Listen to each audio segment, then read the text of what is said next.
صباح الخير، صباح النور، كنتمنى تكونوا بألف صحة وسعادة.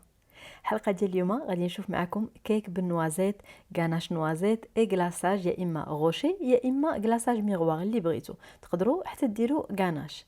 بالنسبه لهاد الحلقه هذه غادي نشوفوا فيها هاد لي 3 تيكستور اللي كيجيو في هاد الكيك ناجح بزاف. كيك ماشي عادي، ماشي الكيك اليومي وماشي الكيكات العاديين. القوام ديالو كيجي معلك بحال هكذا. هذا ستان غاتو دو فواياج. هذا الكيك هذا ماخوذ من الدوره اللي صايبت لكم، دوره تعليميه خاصه بلي كيك. كانوا فيها لي كيك بجميع الاشكال وبجميع الالوان بحال هكذا. بالنسبه للناس اللي كتخدم بهاد الوصفات هادو او حتى الناس اللي كتبغي تبدل هاد الكيكات هادو، ملي غادي تعلموهم غادي يغنيوكم على جميع الكيكات اللي عرفتوهم من قبل، لان فيهم واحد لا تيكستور كيف ما قلت لكم مختلفه، رطبه بزاف، معلكه بزاف، ما ناشفين، ما حتى حاجه. وعندكم اختيارات، يا اما كديروهم دي كلاصاج وبلا ديكوراسيون بحال هكذا، يا اما كتزيدوا حتى اون كريم او لا اون غاناش اللي كتزيدوها لداخل. اكيد راه كيبقاو اختياريين، لا بالنسبه لا ديكوراسيون لا بالنسبه لي غاناش اللي داخل، غير باش كيكونوا هكذا الحلقات تعليميه وكيكونوا فيها بزاف ديال المعلومات. فاذا عجبتكم الحلقه ما تنساوش خليوا لها لايك، خليوا لي تعليق من تعاليقكم الزوينه وتبارطاجيوها مع صحابكم وحبابكم. وبالنسبه لهذه الحلقه هذه غادي نحط لكم الرابط ديالها في صندوق الوصف، راح تتلكم لكم في اليوتيوب. غادي نبداو هنا اول حاجه بالنوازيت، ما تحمروش اكثر من القياس. المهم هنا الكاميرا عاطيني الاضاءه ناقصه 120 درجه من الفوق ومن التحت، مده ديال 12 الى 15 دقيقه، حتى كتشوفوا ان اللون ديالو مذهب بحال هكذا. هذا اللون اللي خاصكم تحصلوا عليه، ما تخليوش حتى يحمر اكثر من القياس والا المذاق ديالو كيولي مر. غادي نزيد عليه هنايا واحد القبيصه ديال الملحه وكيس من سكر الفاني او كيسين من سكر الفاني على حسب كل طحنه. بالنسبه للكميه اللي عندي اللي غتكفيني في المراحل بثلاثه، وانا كل مرحله غنقول لكم شحال غتحتاجوا ديال لاباط دو نوازيت، لان كاين ناس اللي كتشريها واجده. كنقشروا هذاك النوازيت ضروري، لان القشره ديالو ما زويناش بزاف، ولكن الا بقاو شي قشيرات ماشي مشكل كيعطيو المذاق، غير هما الا كانوا كاملين لا كيمرروا. فكنبدا كنطحن بحال هكذا مره مره، كنقلب الجوانب وكنعاود نطحن، غير عطيوها شويه ديال الوقت راه غادي يخرج الزيت كامل اللي فيه. انا هنا راه ما ضفت لا زيت لا والو. كتبقاو كطحنوا كتنزلوا الجنيبات، تشوفوا راه كيبدا كيسخن شي شويه وكيبدا يخرج الزيت ديالو. هنا شنو كيعطيني لا بات دو نوازيت. انا نقصت واحد 50 غرام تقريبا لا ديكوراسيون، و200 غرام هي اللي طحنتها. كيف ما كتشوفوا معايا النص ديالها غيمشي في الكيك والنص ديالها غيمشي في لاكاناش. هنا قسمتها على زوج. ملي كتوزنوها من بعد كتعطيكم 90 غرام 90 غرام تقريبا. بالنسبه للاكاناش عندي هنا 200 غرام من الشوكولا البيضاء، تكون نوعيه جيده. غادي ناخذها غادي ندوبها في حمام مائي من الاحسن، لان الشوكولا البيضاء كتكون حساسه شي شويه. كنشتغل بشوكولا ديال كالبو وفان هوتن، حتى هي زوينه والثمن ديالهم راه طلع، انا عارفه انه طلع، ولكن هذه هي الشوكولا المزيانه اللي كاينه اللي كتلقاوها في السوق. غادي نضيف 100 غرام من الكريمه السائله، تكون 35% من الماده الدسمه على الاقل، باش هاد لا كريم تبقى شاده لكم. وغادي نضيف هنا 90 غرام من هذيك العجينه ديال النوازيت. غنضيف قريصه صغيره ديال الملحه، انا ضفت شويه ديال الملحه مع لاباط دو نوازيت، مي هذه كتجي شويه حلوه لان كتكون الكميه ديال الشوكولا البيضاء كثيره، ماشي بحال لا غاناش العاديه، لان الشوكولا البيضاء ما كتقبضش مزيان. فهادو هما المكونات، ما نقصوا فيهم ما نزيدوا. وضروري انني كنطحن باش كندير ليمولسيون بحال هكذا. صافي هنا كنتاكد ان كلشي مخلط مزيان، وهاد لاكاناش نوازيت غتنفعكم في بزاف ديال الحاجات. تقدروا تستعملوها في لي ماكارون، في لي كيك، في دوك لي باغ، في اي حاجه كتفضلوها. وبغيتو اون غاناش تكون ناجحه وتكون قابطه راسها، فهذه احسن غاناش تقدروا تستعملوها. كنغطيوها بفيلم اليمونتير يكون ملامس وكنخليوها في الثلاجه كتبرد. انا خليتها ليله كامله لان الكيك حتى هو خاصنا نخليوه ليله كامله. بالنسبه للمكونات ديال الكيك فعندي هنايا 90 غرام من عجينه البندق لاباط دو نوازيت اللي صايبناها. وبالنسبه للناس اللي بغات تشريها راه كتشريها واجده، حنا عندنا في المغرب قليله، ولكن الناس اللي عايشين خارج المغرب راه كاينه كثيره وموجوده، واكثريه كيشريوها اونلاين، كتشريوها باغ انترنيت. المهم 90 غرام من لاباط دو نوازيت، 3 حبات من البيض. بالنسبه للسكر عندي 250 غرام من السكر حبيبات اللي هو السكر سنيده، 100 غرام من الزبده الحيوانيه اللي تكون نوعيه جيده، عندي الفاني قبيصه ديال الملحه، 340 غرام من الدقيق الابيض الخاص بالحلويات، وعندي الخلطه السريه اللي غيكون فيها 50 غرام من الحليب، 100 غرام من الكريمه السائله، دائما 35% من الماده الدسمه، وعندي هنا ياغورت يكون بدون سكر، ياغورت ناتور ولكن عادي ما يكونش زيرو، حنا محتاجين ان هذا الكيك يكون فيه دسم. بالنسبه للناس اللي توفرت لها كريمه فيها غير 18 من الماده الدسمه، فعوض هذيك الكميه من الحليب غتستعمل من الاول 150 ملل او غرام من الكريمه السائله. حنا هنا خففنا كيف ما قلت لكم في الحلقه السابقه باش جاني هذا الكيك اكيليبري، جا في الخفه ديالو كتحسوا به معلك ولكن او ميم طون كيكون ماشي ثقيل بزاف. واخر حاجه غتكون عندنا هي الخميره الخاصه بالحلويات، يا اما كيسين اللي كيكون فيهم 7 تعطينا 14 غرام، اولا الكيسين اللي فيهم 8 كنستعملوا زوج راه كيعطيو نفس النتيجه.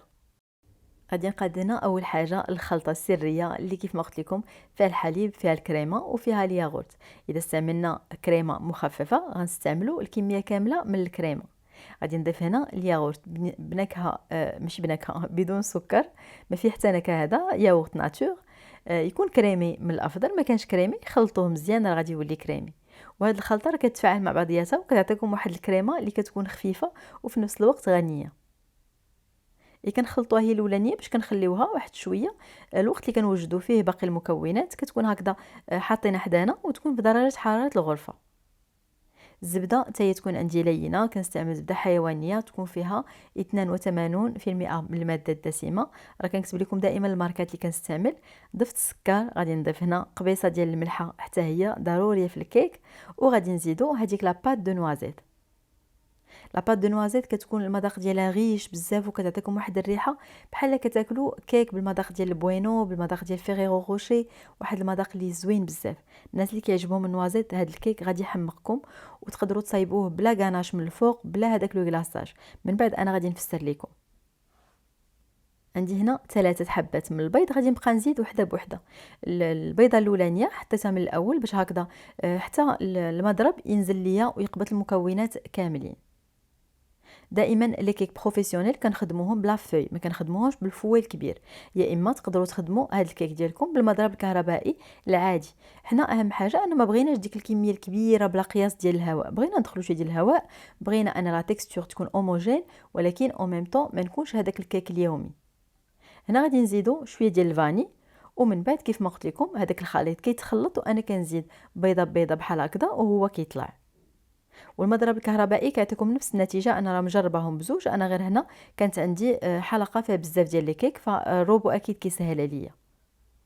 وبالنسبه للناس اللي كتسولني على الماركه ديال روبو، كينوود كتبقى هي احسن حاجه. كاين ناس اللي قالوا لي الماركه الاخرى مبقيتش شي حاجه كيتشن ما بقيتش عاقله عليها، تنتفكرها ونقولها لكم. هنا غادي نزيد بالتناوب الدقيق الابيض 340 غرام، وغادي نزيد هذيك الخلطه اللي خلطناها مع بعضياتنا. انا دابا عاد تفكرت الغوبو سميتو كيتشن ايد، هذا الروبو هذا الثمن ديالو شويه غالي بارابور لانه كيعطي تقريبا نفس النتيجه ديال كينوود، وكينوود راه صحيحه بزاف وكتعطي نتيجه زوينه، واللي عنده شي امكانيه ياخذ هذه او الاخرى راه بزوجهم ماركات مزيانين، غير كيبقى فرق شي شويه في الثمن. خذوا دائما على حسب الاحتياج ديالكم الشخصي. مثلا انا عندي روبو كبير بزاف لان لقيت الفرق ما بين الصغير والكبير ماشي بزاف في الثمن، ولكن المشكله ان ملي كيكون كبير بزاف كيبغي كميه كبيره، فهمتوني؟ ما كيبغي مثلا هذاك الراس ديالو ما كينزلش لتحت، كيبقى كيدور في الخوا.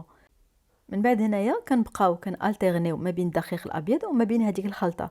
كنضيف مثلا هذاك الدقيق الابيض على 3 ديال الدفعات، وفاش كنضيف شويه ديال الدقيق كنزيد شويه من هذيك الخلطه. الدقيق دائما كنغربلوه حتى لاخر دقيقه باش كيعطينا هذاك الكيك اللي كيكون خفيف وكيكون كيدوب في الفم. غادي نزيدو هنا الخميره الخاصه بالحلويات، ودائما كنغربلوها من قبل. كيف ما كتشوفوا راه كيبقاو فيها حبيبات بحال هكذا، فاذا ما غربلتوهمش بحال اذا قلتوا هذيك الفعاليه كتنقص، كتاخذوا غير الفعاليه ديال هذيك الكميه اللي تغربلات، هذوك الحبيبات راه كيبقاو واقفين بلاصتهم. وهنا كنكمل التخلاط بالغوبو بحال هكذا عادي ماشي مشكل. لا فيتاس حتى هي كتقدروا تطلعوا بها. شنو المشكل عندي في التخلاط ديال الكيك؟ هي المده ماشي لا فيتاس. نقدر نطلع لا فيتاس ماشي مشكل، ولكن ما بقاش كنخلط مده طويله بزاف. وهنا غادي نقلب نشوف واش كلشي مخلط مزيان، لان دائما الروبو ماشي دائما كيوصل لتحت، كتقلبوا بحال هكذا ومن بعد غادي نزيد واحد الضريبه غير خفيفه ماشي بزاف. وبالنسبه للناس اللي مستعملين المضرب الكهربائي راه نفس الطريقه، كتكملوا معايا بنفس المراحل ونفس الطريقه. انا كيف ما كتشوفوا راه طلعت لا فيتيس وضريبه خفيفه صافي. كيكون الكيك ديالكم واجد، ما عندناش نخليوه مده طويله كيولي الاستيك. بالنسبه للقالب اللي عندي هنايا راه فيه 30 سنتيمتر، وكيف ما وريتكم في الحلقه الاولى هاد القوالب اللي كتكون من التحت ضيقه وغاديه وكتوسع هي اللي كتعطيني احسن نتيجه في الكيك. كتعطيني كيك اللي كيكون مهوي وكيكون هكذا منفوخ من الوسط. ودائما كندير واحد البابي من الجنيبات باش كنقدر نطلع الكيك ديالي بلا ما نقلبو ويتفص. وتاني حاجه كتعطيني واحد الكيك اللي كيكون مويلو حتى من الجنيبات، كيبقى رطب حتى من الجناب، ما كتكونش فيها ديك لاكروت اللي كتكون شويه قاصحه مع السكر. ودائما الناس اللي كتاخذ الوصفات ديالي ما تحاولوش انكم تغيروا، لان اذا نقصتي حاجه ولا زدتي حاجه ما كنتفننوش في الوصفات ديال الكيك، لان صعابين شي شويه. احترموا المقادير كيف ما هما، واذا نقصت من السكر راه حتى لا تيكستور كتكون مبدله، ما غاديش يكون عندكم نفس القوام. وبالنسبه للناس المحترفين اللي كتبغي تزيد لا تريمولين هي لو سكر انفيرتي، واحد السكر معلك كنزيدو منه واحد معلقه كبيره مثلا في هذه الكميه هذه، كيعطيني واحد التعليكه وكيخلي الكيك ديالي مده طويله معلك. انا هنا ما استعملتهاش ولكن تقدروا تزيدوها، كتزيدوها في الوقيته اللي كتزيدوا السكر. وهنا غادي نزيد واحد الخط من الزبده بوماد كنديرها في اون بوش، وكنبوشي واحد الخط اللي يكون رقيق في الوسط. وبالنسبه للطريقه ديال الطهي اللي هي مهمه بزاف، اول حاجه بعدا بالنسبه للجنيبات اللي خليناهم طالعين من البابي يكون بابي نوعيه جيده. ثاني حاجه كنطويوهم شي شويه من الجوانب وكنلصقوهم بالعجينه، لان اذا دخلتها الفران اكتاليه مع لا شالور طورنونط اللي هي الحراره الدائريه فيقدروا ينزلوا على الكيك ويطفصوه. فردوا البال انكم كتقادوهم بحال هكذا مع الجنيبات.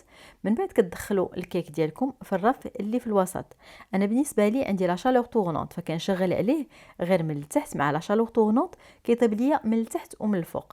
كنشغل اول حاجه بعد راه الفرن عندي مسخن مسبقا واحد قبل 10 دقائق تقريبا، كتسخنوه على 170 درجه.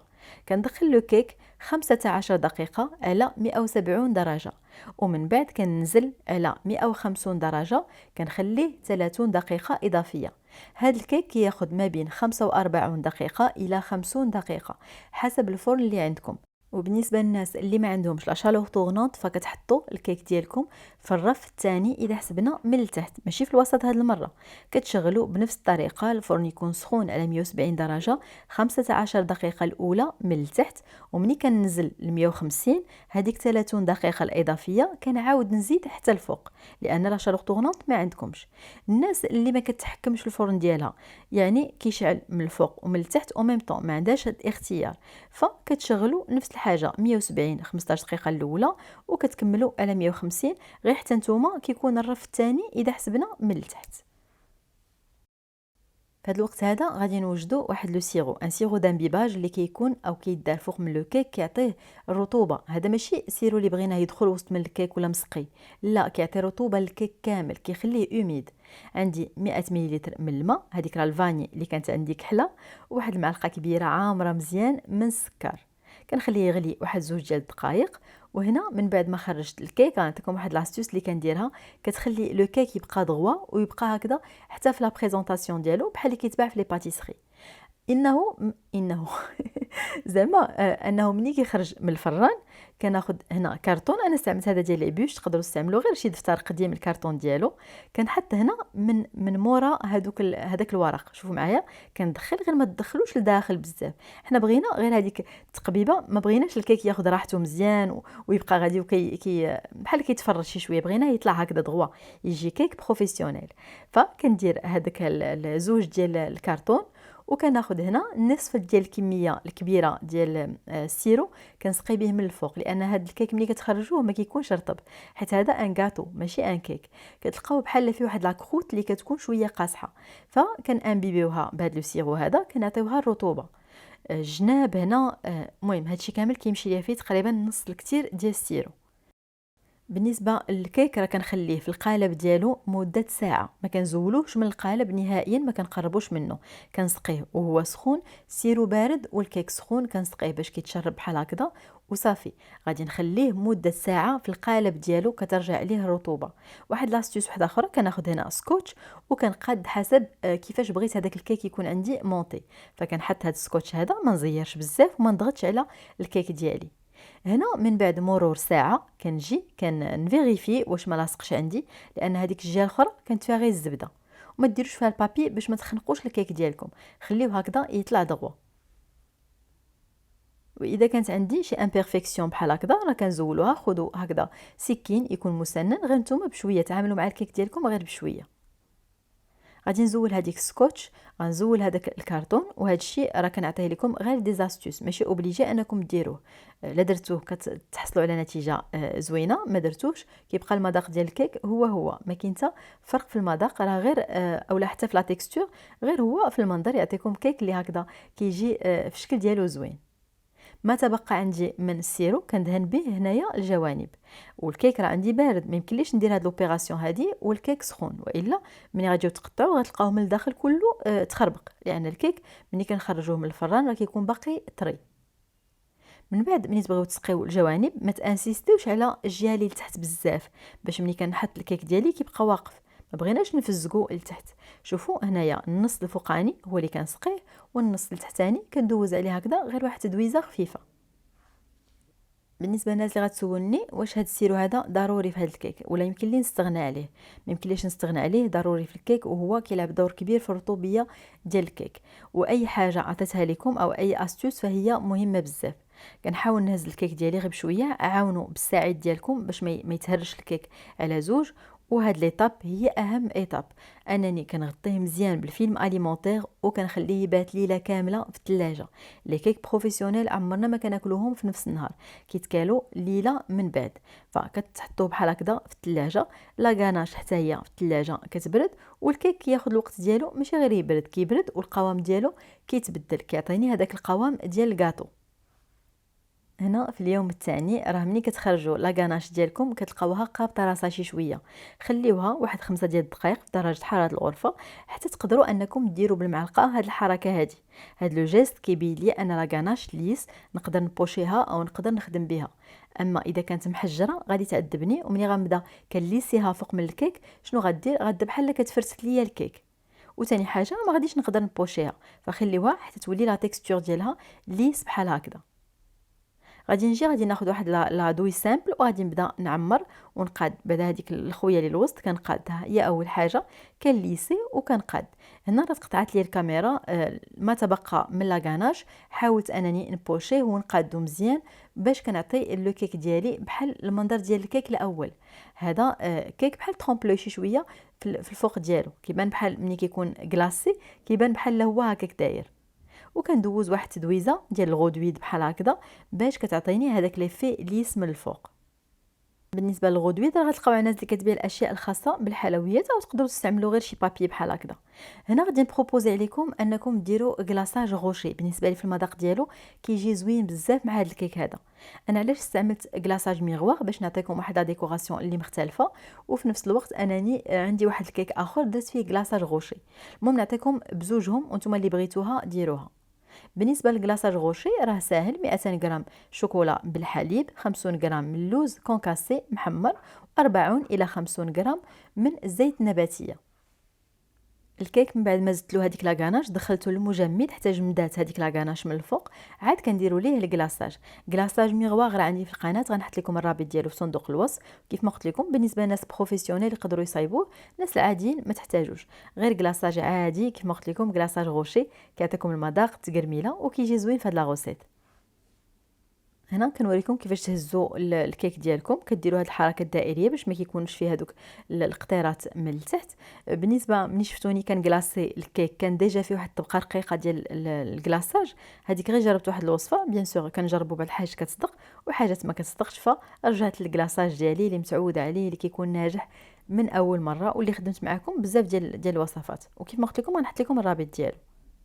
هنا واحد الحاجه يقدر تبان لكم عاديه ولكن بزاف ديال الناس ما كتعرفش ديرها، هي ان النوازيت باش نقسمو على زوج ما غاديش ناخذ مثلا كاس ونضرب، غادي يتفرتت كامل باش يعطيني انصاف مقاده. كتشوفوا هذيك التنيه اللي كتكون في النوازيت وكتضربوا واحد الضريبه بالراس ديال السكين، سكين بحال هكذا يكون حاد، كتضربوا هذيك التنيه ديال لا نوازيت وكتقسم على زوج وغير بلا بوينت.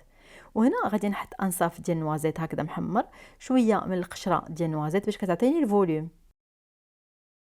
من بعد غادي نزيد حتى طريفات صغيورين ديال النوازيت، كيعجبني هكذا يكون واحد لو كونتراست ما بين الطريفات، ما بين الحاجات اللي كتكون هكذا خفيفه الحاجات اللي كتكون ثقيله. كنديروا واحد لا ديكوراسيون اللي كتكون هكذا عصريه وكتكون زوينه. بالنسبه لهذا الكيك بالنوازيت تقدروا تصايبوا غير الكيك تسقيوه، هادو الحاجات الضروريين، الكيك تسقيو الكيك يبات، اي النهار الثاني ديروا ان غلاصاج غوشي غيكون عندكم احسن كيك بالنوازيت. هاد لي زيتاب كاملين تقدروا ديروهم اذا عندكم ضياف او بغيتوا ديروا شي حاجه سبيسيال. اما بالنسبه لو كيك اون لوي ميم راه تقدروا تصايبوا غير كيك بالنوازيت، وهذيك الكميه اللي عطيتكم ديال النوازيت مطحونه غادي ديروا غير نصف الكميه. بالنسبه لهذا الكيك غتاخذوا غير 100 غرام ديال النوازيت اللي غتحمروها وتطحنوها وتصايبوا الكيك ديالكم عادي بحال هكذا. كنتمنى ان هذه الحلقه تكون عجباتكم، اذا عجباتكم خليوا ليها لايك، تعليق من تعليقكم الزوينه، ونشوفكم بخير وعلى خير في الحلقه المقبله ان شاء الله.